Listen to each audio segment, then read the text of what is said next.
Selamat datang ke Unofficial Indonesia. Selamat pagi, siang, sore, malam.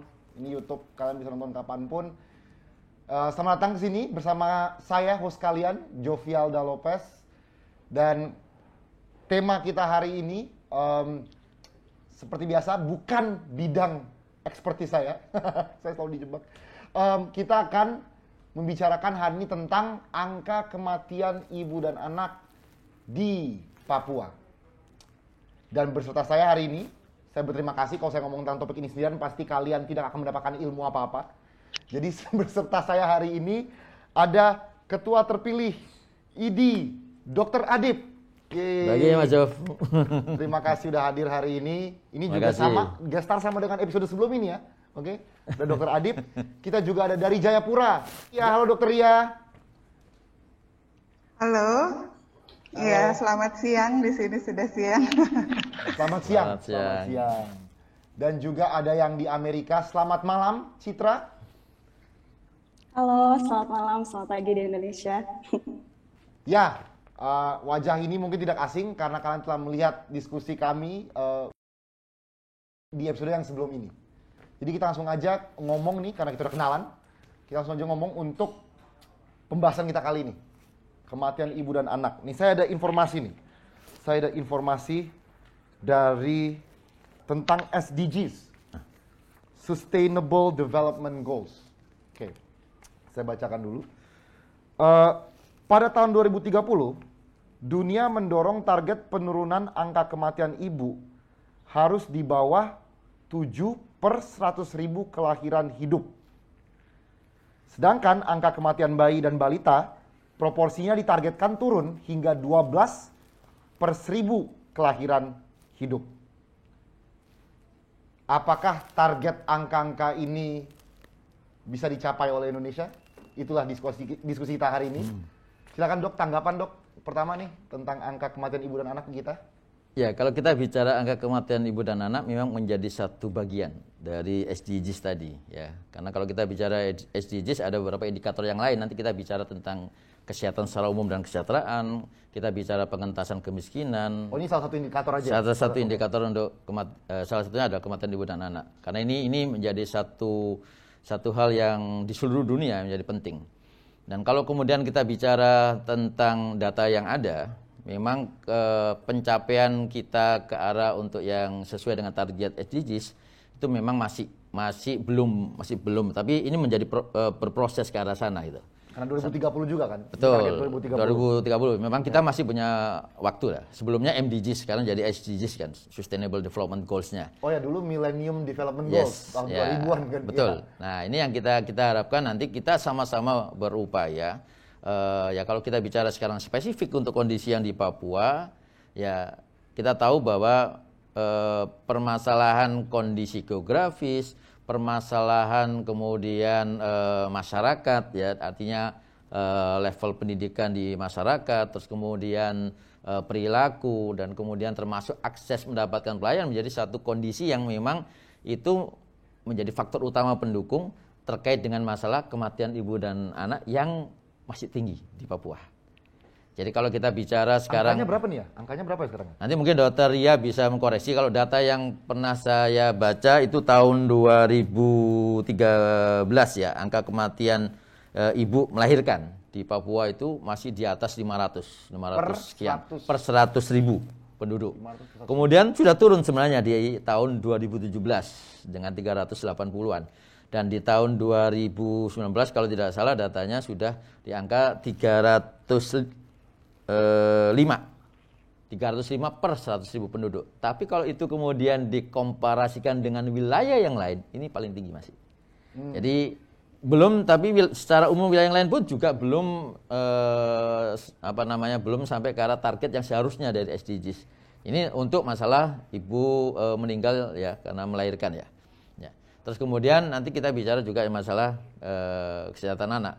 Nah, kalau bicara kesehatan atau kematian balita, kematian bayi, ya ini juga menjadi satu kondisi yang sama sebenarnya.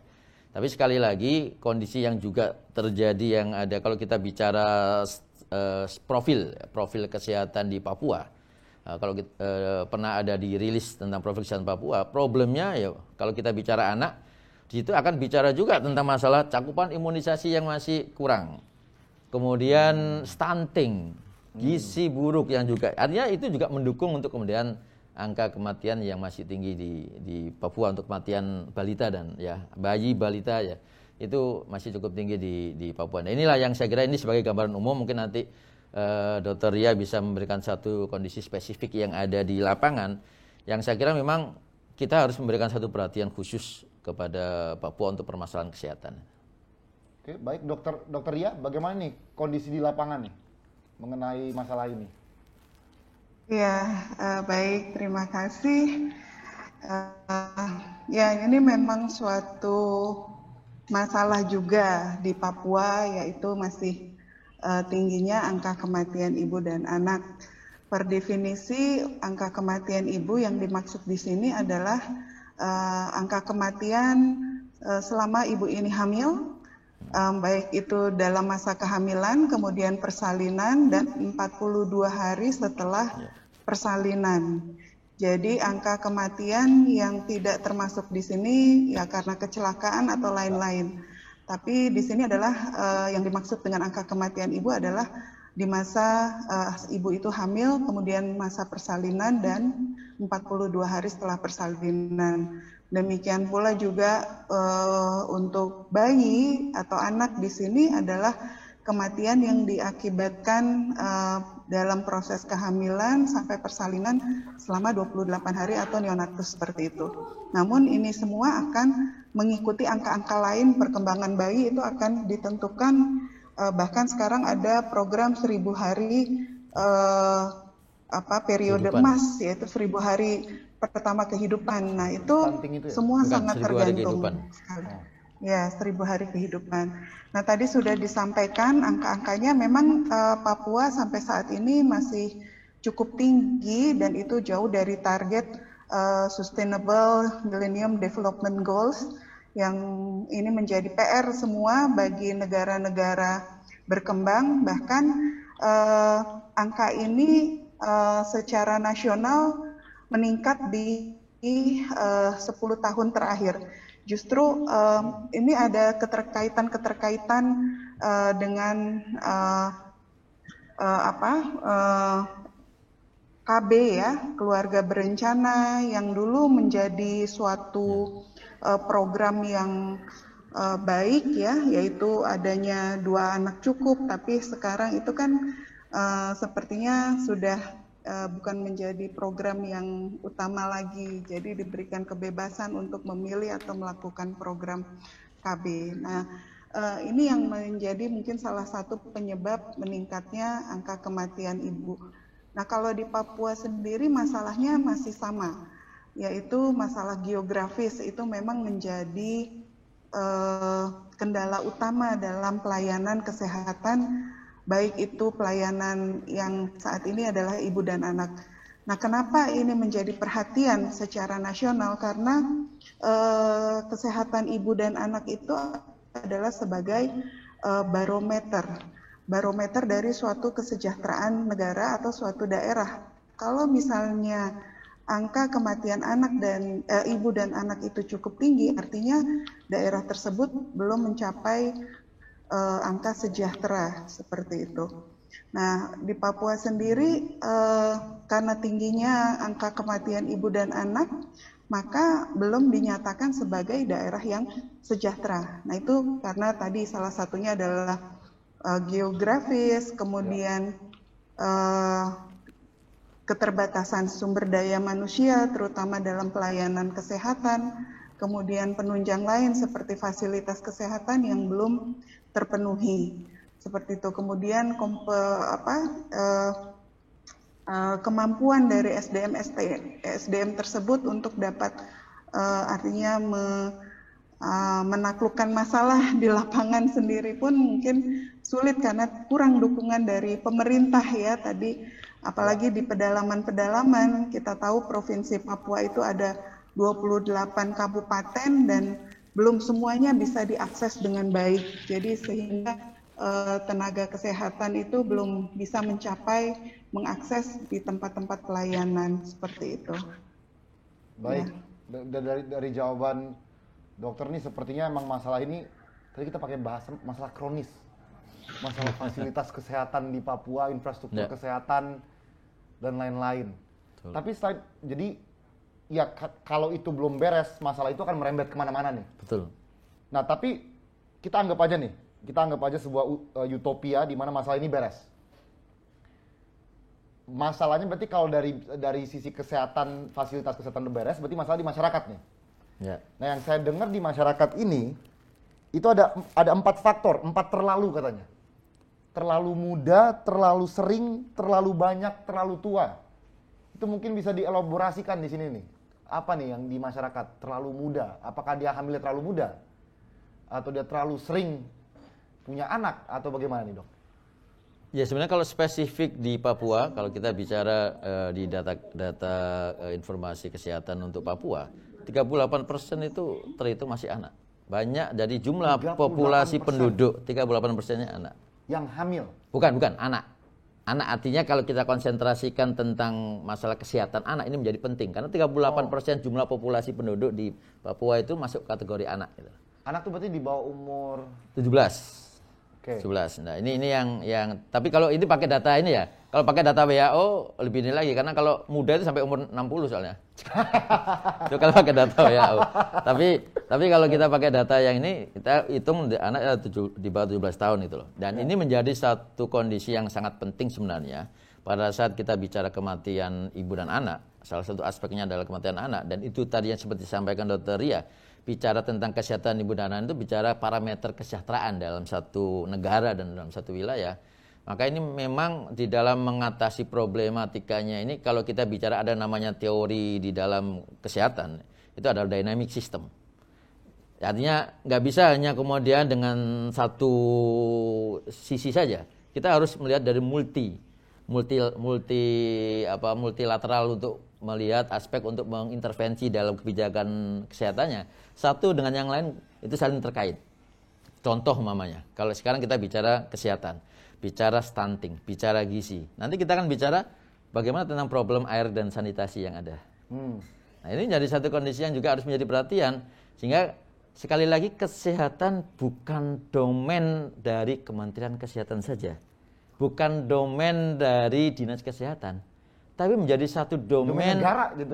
Dan domain semua. Ya. Karena nanti keterlibatan dari Kementerian PU, keterlibatan Kementerian Lingkungan Hidup juga berpengaruh juga. Nah ini yang saya kira kita harus selesaikan karena kalau kadang-kadang yang menjadi masalah itu adalah bicara program kesehatan yang dilakukan oleh Kementerian Kesehatan Dinas Kesehatan hanya dianggap itu aspek kesehatannya saja. Tapi yang lain pembangunan apa ya tadi yang sampaikan untuk rehabilitasi dan sebagainya atau kemudian pembangunan infrastruktur yang ini perlu juga mendukung untuk juga tentang upaya-upaya kesehatan gitu. Jadi ini harus terkait. Ya kalau bahasa kita selalu sampaikan semua sektor harus ada sisi kesehatan untuk mendukung program kesehatan gitu. Benar sekali. Jadi maksudnya jangan bebankan SDG 2030 ini murni kepada Kemenkes. Yes. Betul. Ini beban satu negara. Beban negara. Sebuah tanggung jawab negara untuk mencapai SDG ini. Betul. Baik. Dokter Ria tadi yang saya bahas yang 4T itu yang terlalu muda, terlalu sering, terlalu banyak, terlalu tua. Dokter Ria ada tanggapan nih tentang 4T ini? Iya, baik. Jadi di sini terlalu muda itu bicara masalah usia karena memang masih tidak hanya di Papua saja tapi di beberapa lain ada yang nikah muda. Jadi terlalu dini itu secara anatomi tubuh perempuan itu belum mampu untuk melahirkan bayinya karena panggulnya yang belum sempurna. Jadi proses persalinan menjadi macet dan meningkatkan angka kematian ibu maupun anak. Itu kalau bicara terlalu muda. Jadi usia terlalu muda itu biasanya banyak pernikahan di usia 15 tahun. Kemudian bahkan anak usia 13 tahun itu pernah ditemukan sudah ada yang menikah kemudian melahirkan anaknya. Nah itu sering sekali kematian bagi ibu maupun bayinya. Kemudian kalau terlalu dekat itu artinya spacing antara anak yang satu dengan anak yang lain itu terlalu dekat. Biasanya belum cukup ibunya menyusui eksklusif, si ibu sudah hamil lagi. Nah itu terlalu dekat. Kemudian terlalu banyak jumlahnya. Jadi banyak sekali karena program KB yang mungkin tidak berjalan, sehingga banyak yang memiliki anak lebih dari 5 dan atau terlalu tua, jumlah ibu umur melahirkan lebih dari 35 tahun. Ya. Itu konsep zaman dulu banget ya, banyak anak banyak rezeki. Mungkin gitu. seperti Saya nggak tahu konsep sekarang tuh orang anaknya cuma mau 2, 1. Ini masih 5, 6, 7 gitu. Wow. Ya artinya memang program KB ya ini perlu harus menjadi PR juga buat kita semua. Program Masih KB ada program ini? masih ada, BKKBN kan juga masih ada. Jadi kan, jadi programnya harusnya masih ada. Cuman harus kembali lagi menjadi konsentrasi pemerintah, termasuk dukungan mensupport ya program-program yang berkaitan dengan hal ini, sehingga tidak salah juga kalau kemudian akhirnya program KB ini juga mendukung program yang berkaitan dengan gizi. Karena gizi keluarga itu juga berkaitan juga dengan kesehatan dan kesejahteraan keluarga, yang itu menjadi domain yang menjadi satu bagian dari program KB itu sendiri. Jadi saya kira kita harus mulai memetakan permasalahan prioritas ya. Skala prioritas di dalam program-program kesehatan ini juga harus melibatkan semua pihak. Itu yang paling penting itu. Dok, kalau khususnya ID nih, ID ada program khusus nggak untuk menurunkan angka kematian ibu dan anak ini? Ya kita sinergi dengan program itu. Bahkan kalau kita punya namanya Perhimpunan Obstetri yang di situ ada anggotanya Dr. Ria juga, ya. Ini adalah program-program yang selama ini dan selalu diminta menjadi mitra untuk memberikan masukan dan mengadvokasi terkait dengan masalah kesehatan ibu dan anak ini 2, terutama di kami itu, yaitu Perhimpunan Dokter Spesialis Obsgin, ya, Obstetrik Ginekologi, Kebidanan dan Kandungan, dan juga Ikatan Dokter Anak. 2 perhimpunan ini yang mereka di bawah Ikatan Dokter Indonesia punya peran penting untuk mendukung dalam upaya-upaya pencapaian SDGs ini. Citra, kan lagi kuliah di George Mason University kan di Virginia. Kalau kita ngomongin masalah menurunkan angka kematian ibu dan anak ini, ibu dan bayi ini, ada nggak yang bisa kita adopsi dari US atau the Western world untuk menurunkan angka ini? Iya, terima kasih ya. Saya jadi banyak belajar juga dari Dr. Adib dan Dr. Fitri pada malam hari ini. Ya menurut saya kita bisa sih mengendalikan angka kematian anak yang tinggi ya dengan meningkatkan layanan kesehatan yang kita punya sekarang. Yang saya lihat beberapa inisiatif yang bisa kita lakukan adalah mempersiapkan fasilitas-fasilitas layanan yang fokus pada kesehatan bayi baru lahir atau dan juga penanganan bayi yang sakit seperti yang kurang gizi, seperti yang tadi sudah didiskusikan bahwa kurang gizi itu menjadi salah satu masalah besar ya untuk yang di Papua ya. Terus kalau dari sisi saya tuh solusi lewat digital inovasi dan transformasi. Masalah lain yang kita hadapi yaitu distribusi layanan kesehatan ya dan health outcomes yang tidak merata, terutama di daerah 3T atau daerah tertinggal, terdalam dan terluar ya. Jadi contoh solusi yang saya bisa sarankan yaitu mungkin tentang implementasi electronic health record gitu atau elektronik rekam medis.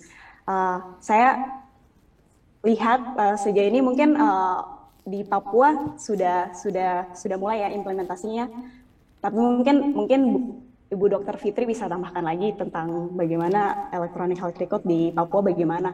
Cuman kita bisa tingkatkan dan karena yang saya lihat di negara-negara maju contohnya di Amerika sendiri penggunaan electronic health record itu menjadi salah satu solusi gitu untuk menurunkan angka kematian bayi dan anak setiap tahunnya.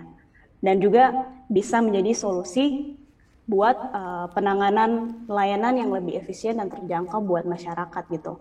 Terus dengan penggunaan ini juga kita bisa menganalisis data gitu dan mengetahui populasi mana di Papua yang punya kasus kematian anak dan ibu terbanyak gitu. Dan dari analisis data ini kita bisa merencanakan lebih baik intervensi atau program apa yang bisa bisa kita fokuskan pada populasi tertentu gitu, ya. Dan juga bisa melakukan prediksi dan pencegahan dini gitu buat ya dalam pelayanan kesehatan yang kita kasih. Itu saja sih.